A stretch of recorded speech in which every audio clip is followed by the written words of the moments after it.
Assalamualaikum warahmatullahi wabarakatuh. Apa kabar semuanya? Semoga tetap dalam keadaan sehat dan dimudahkan segala urusannya. Oke, jumpa lagi di kelas Matematika Keuangan. Minggu lalu kita sudah membahas tentang interest, ya, apa itu bunga tunggal atau bunga sederhana dan bunga majemuk, dan apa itu bunga nominal dan kontinu. Kali ini kita membahas present value untuk bunga sederhana dan bunga majemuk. Tentu pada video kali ini kita hanya akan memberikan semacam pengantar agar kita semua lebih paham apa itu present value atau nilai saat ini, nilai sekarang. Oke, ya, selain kita bisa menentukan akumulasi atau jumlahan nilai dari suatu investasi di masa yang akan datang, kita bisa juga menentukan nilainya saat ini, ya, nilainya saat ini untuk investasi tersebut, ya. Jadi nilai sekarang untuk sejumlah investasi di masa yang akan datang, inilah yang kita sebut dengan present value, ya. Ia merupakan sejumlah uang, ya, atau banyaknya uang yang harus disediakan di awal periode atau saat ini agar pada suatu saat nanti, ya, mungkin 2 atau 3 tahun lagi gitu, ya, uangnya menjadi sebanyak yang kita inginkan. Nah, maka berapa uang yang harus kita adakan saat ini gitu, ya. Nah, maka formula untuk menentukan nilai saat ini kita pakai ini, ya. 1 sama dengan nilai saat ini, ya, dikali dengan 1 ditambah I, ya. I ini adalah interest berpangkat T. Ini itu adalah tahun, ya, atau bulan dan seterusnya. Ini adalah waktunya, ya. Maka dengan mudah kita ini bentuk formulanya menjadi present value itu sama dengan V pangkat T, ya. Dengan V itu adalah 1 per 1 plus I, ya, berpangkat T gitu, ya. Oke, itu disebut dengan fungsi diskonto namanya. Maka kita bisa lihat ini seperti ini, ya, contoh kalimatnya.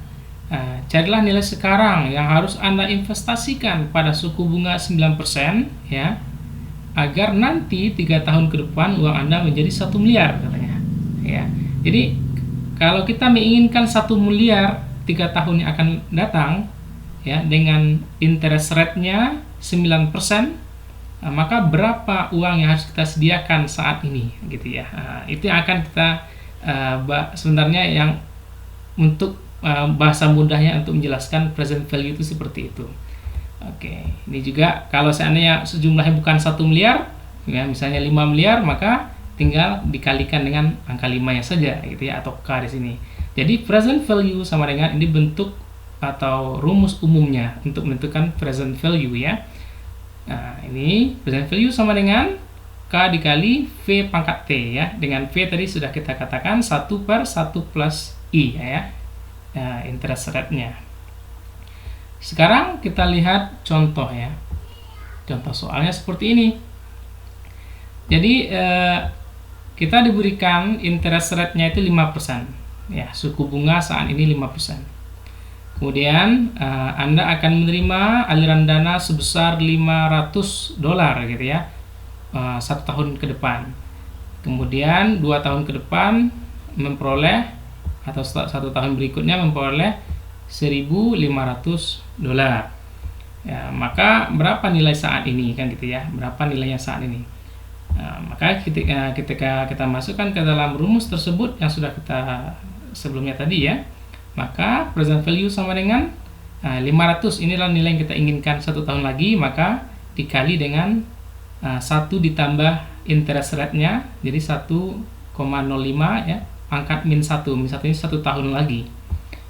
Kemudian ditambah dengan 1.500 dikali 1 plus interest rate-nya 1,05 berpangkat min 2, ya, karena ini akan diterima 1.500 ini akan kita terima 2 tahun lagi, maka di sini pangkat min 2, ya. Maka nilainya adalah $1.836,73. Nah, gitu, ya. Jadi gampangnya seperti ini. Kalau kita punya uang $1.836,73, maka itu setara nilainya dengan kalau kita menerima 500 satu tahun lagi ditambah dengan 1.500 2 tahun lagi. Nah, seperti itu. Ya, ini kan kalau kita jumlahkan saja 500 ditambah 1.500 ini kan 2.000. Ternyata nilainya tidak atau bukan 2.000 gitu ya. Nilainya berkurang. Nah, maka inilah yang disebut dengan pengurangan nilai dalam dunia ekonomi ya. Maka sebenarnya kalau kita punya uang 1 juta saat ini, 1 tahun lagi itu nilainya bukan 1 juta lagi ya. Maka kalau dalam hukum syariah misalnya gitu ya, dalam hukum riba misalnya, itu kalau kita berhutang 1 juta saat ini, kalau 1 tahun lagi kita bayar 1 juta lagi, nah, maka itu kita sudah menzalimi orang lain atau orang yang kita hutangi, orang yang kita berhutang kepada dia ya, karena 1 juta yang kita bayarkan 1 tahun lagi itu nilainya sebenarnya kurang dari 1 juta saat ini gitu. Maka ini perlu menjadi kajian sebenarnya bagi orang-orang syariah ya. Sebenarnya apa sih sebenarnya riba itu ya, mungkin perlu dikaji ulang gitu ya. Ya karena nilai kalau berhutang dengan uang, karena nilai uang akan berkurang gitu ya. Oke, saya rasa itu yang bisa saya sampaikan pada saat ini. Jumpa lagi di pertemuan selanjutnya. Tetap jaga kesehatan. Wassalamualaikum warahmatullahi wabarakatuh.